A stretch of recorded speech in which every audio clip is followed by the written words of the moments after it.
Merhabalar arkadaşlar, mutfağıma kanalıma hoş geldiniz. Bugün sizlere yine muhteşem bir baklava tarifiyle geldim. Görüntüsüyle, göze, tadıyla, damaklara hitap eden, bayram sofralarını süsleyecek harika bir lezzet oldu. Baklava hamuru nasıl yoğrulur, nasıl açılır? Güzel baklavalar yapmak için nelere dikkat etmeliyiz? Bütün püf noktalarıyla sizlerleyim. Görüntüyü görüyorsunuz. Gerçekten lezzet de bir o kadar güzel oldu arkadaşlar. Yiyenlerin hazır zannettiği, bol bol bayramlarda sipariş almış olduğum harika bir tarif. Görüntüden de anlaşılacağı üzere gerçekten kıyır kıyır ağızda dağılan harika bir tarif oldu. Şu şekilde iç dokusunu da sizlerle paylaşmak istiyorum ve lafı daha fazla uzatmadan tarifime geçiyorum. Nasıl yapmışım bakalım, sizler de beğenecek misiniz? İyi seyirler dilerim.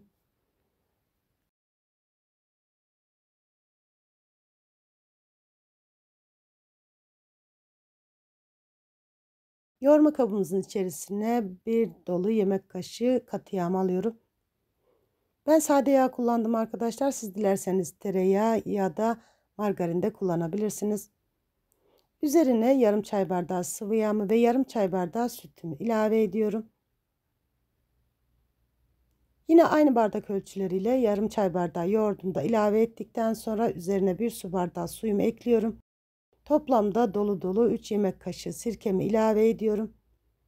Çok dolu olmayacak şekilde bir çay kaşığı tuzumu da ilave ettikten sonra 2 adet yumurtamı da ilave edip sıvı malzemelerimi güzelce karıştırıyorum.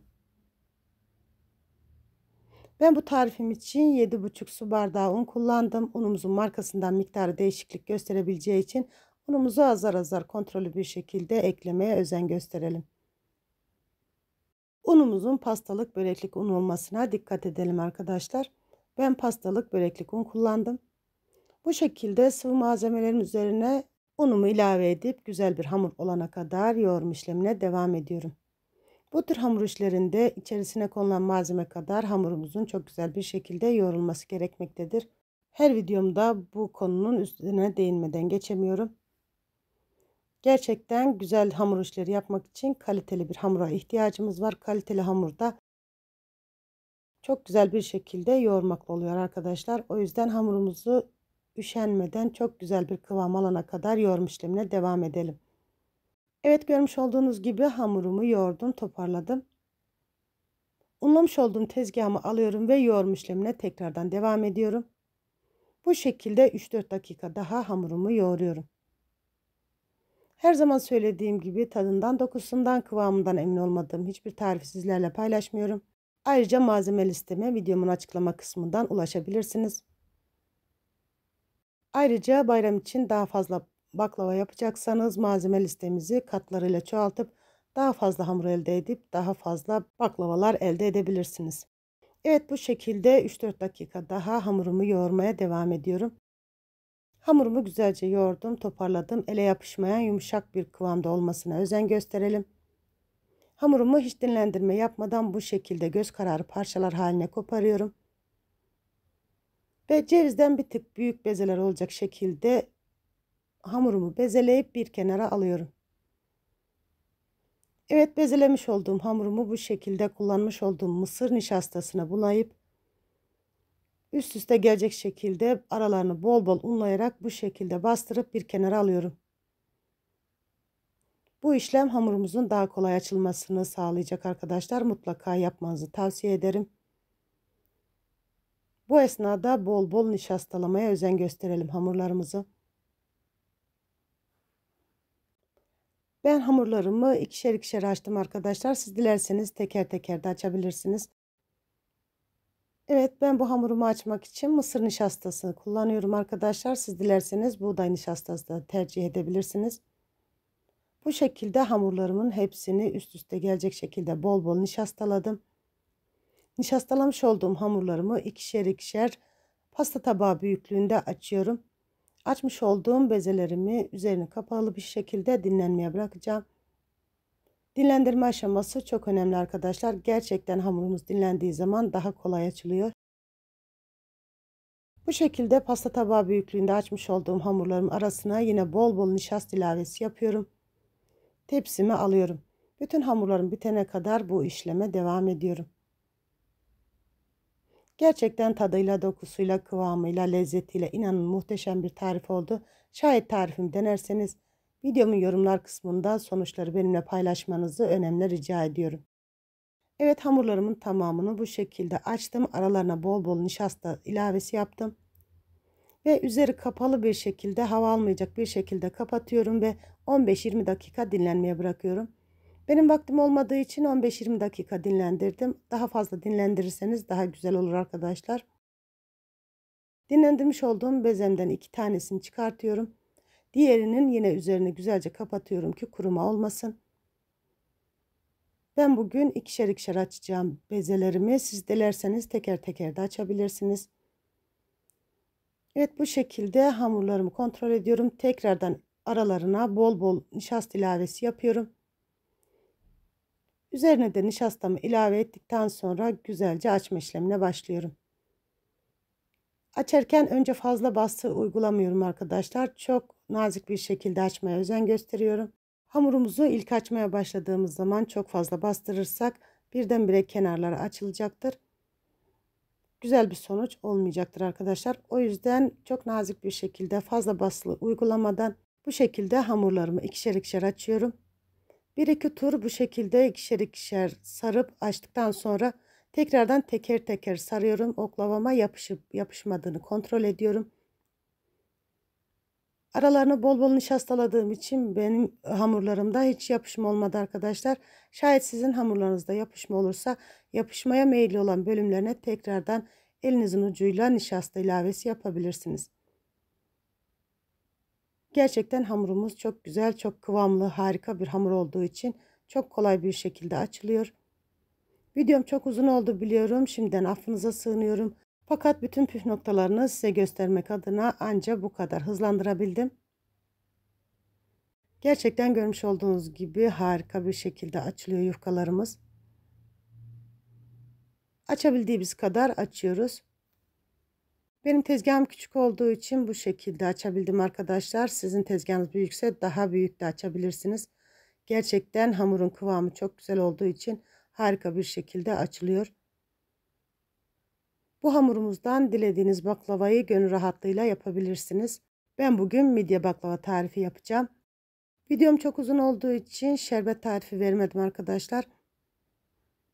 Diğer tatlı tarifimde şerbet tarifi mevcut. Tekrardan üzerinden şöyle bir geçmek istiyorum. Şerbetim için 5 su bardağı toz şeker ve 5 su bardağı su kullandım. Üzerine ince bir dilim limon ilavesi yaptım. Eriyene kadar güzelce karıştırdım ve orta göz ocağıma kaynamaya aldım. Şerbetim kaynadıktan sonra kısık ateşte 20 dakika daha kaynattım. Kaynatmış olduğum şerbetimin altını kapatıp soğumaya bıraktım. Evet, bu şekilde 2 adet yufkamı açtım. Oklavama sardım ve buruşturdum arkadaşlar. Ve şekilde görmüş olduğunuz gibi tezgahımı aldım. Ve bu şekilde ceviz ilavesi yapıyorum. Tatlımın hepsinin aynı eşit büyüklükte olması için bu şekilde 2 parmağımı arasına koyarak eşit miktarda cevizimi ilave ediyorum. Ve cevizimi ilave ettikten sonra şekilde görmüş olduğunuz gibi kenarlarındaki yufkaları cevizlerin üzerine kapatıyorum. Ve cevizleri tam ortada kalacak şekilde bu şekilde büzgüler yapıyorum. Kenarlarının açılmaması için çok sıkı bir şekilde kapatmaya özen gösteriyorum. Ve şekillendirmiş olduğum tatlımı bir bıçak yardımıyla kesiyorum.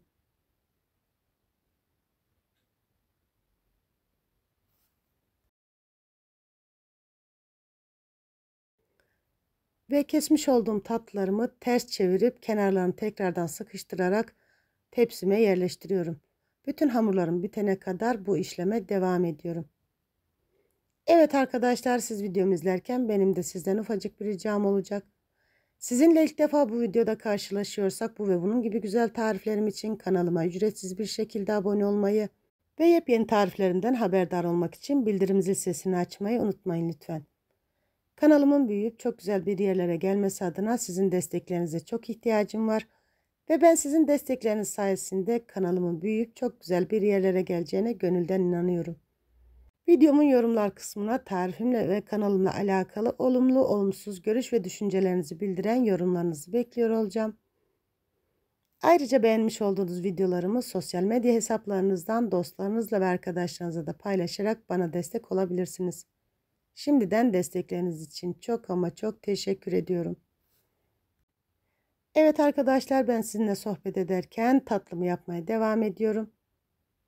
Açmış olduğum yufkamın arasına cevizimi ilave ettiğim şekilde görüldüğü gibi şekillendirip bıçakla kesip tepsime yerleştiriyorum. Gerçekten tadıyla, dokusuyla, kıvamıyla, lezzetiyle inanın muhteşem oldu. Bayram sofralarını süsleyecek. İnanın harika bir tarif. Ne diyoruz? İnşallah dener ve daha güzellerini yaparsınız. Benim tepsilerim küçük olduğu için toplamda 3 tepsi baklava elde ettim arkadaşlar. Siz büyük tepsilerle yaparsanız muhtemelen 2 tepsi baklava elde edebilirsiniz. Şu anda görmüş olduğunuz tepsim 600 gramlık bir baklava tepsisi. Diğerlerini de daha küçük tepsilerle yaptım. Buzluğumda muhafaza edeceğim. Misafirim geldiği zaman taze taze çıkarıp ılık şerbetimle buluşturup o şekilde ikram etmeyi düşünüyorum. Rabbim ağız tadıyla yemeği nasip etsin. Evet, tepsimin birinde bu şekilde Antep fıstıklı yaptım arkadaşlar. Yine aynı şekilde yufkamı açtım, büzgüler oluşturdum. Ve Antep fıstığını ekleyip katlamalar yapıp kesmiş olduğum tatlılarımı tepsime yerleştiriyorum. Ben bu tatlılarımı yağlamak için yarım kilo tereyağı, 250 gram margarin ve 1 su bardağı sıvı yağ kullandım arkadaşlar. Siz dilerseniz sadece margarinle ya da sadece tereyağıyla da yapabilirsiniz. Ama tatlılarımızın çıtır çıtır olması için mutlaka sıvı yağ ilave etmenizi rica ediyorum. Tatlımı 200 derece fırında yarım saatte pişirdim arkadaşlar. Her zaman söylediğim gibi fırınımızın marka ve kalitesine göre pişirme süresi uzayıp kısalabilir. O yüzden kontrol bir şekilde pişirmeye özen gösterelim. Evet, bu şekilde Antep fıstıklı baklavalarımı da bitiriyorum. Yağımı önceden erittim arkadaşlar. Üzerindeki tortularını aldım. Yağım ılık olacak. Çok kaynar yağ ile buluşturmayalım baklavalarımızı.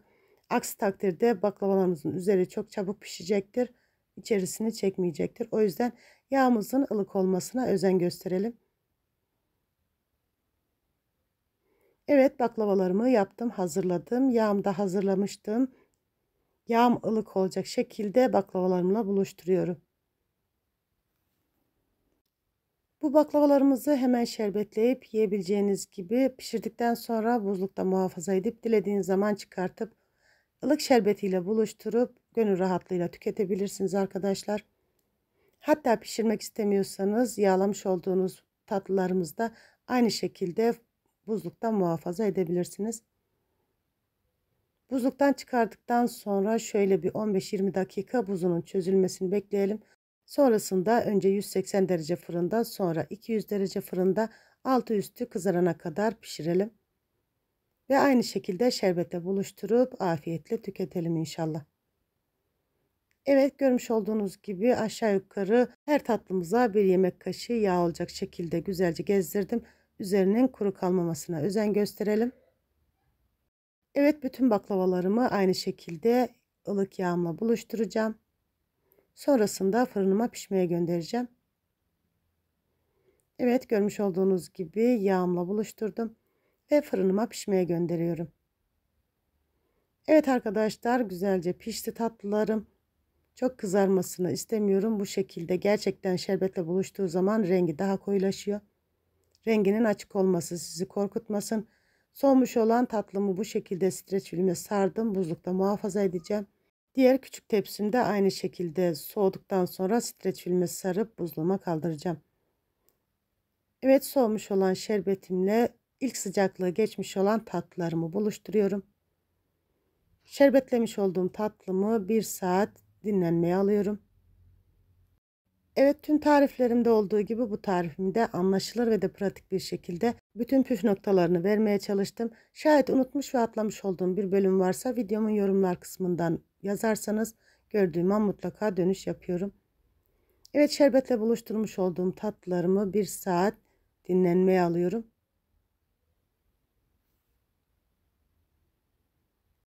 Evet, şerbetini çekti tatlım. Görüyorsunuz, gerçekten görüntüsüyle, inanın lezzetiyle de muhteşem bir tarif oldu. Yiyenlerden tam not alan, bu bayrama damgasını vuracak harika bir tatlı. Şerbetini çekmiş olan tatlılarımı bu şekilde toz Antep fıstığıyla süslemeler yapıyorum. Ben bu şekilde süslemeler yaptım. Siz dilerseniz Antep fıstığı kullanmaya da bilirsiniz. Her haliyle gerçekten muhteşem oluyor.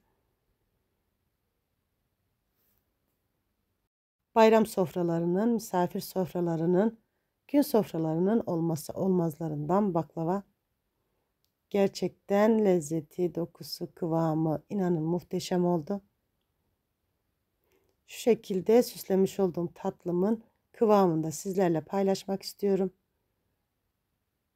Ve siz tatlımın son halini izlerken ben de size veda edeyim. Bir videomun daha sonuna geldim. Yapıp deneyecek olanlara şimdiden afiyet olsun.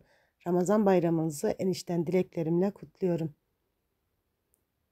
Yepyeni videolarda görüşmek üzere. İzlediğiniz için çok ama çok teşekkür ederim. Hoşça kalın.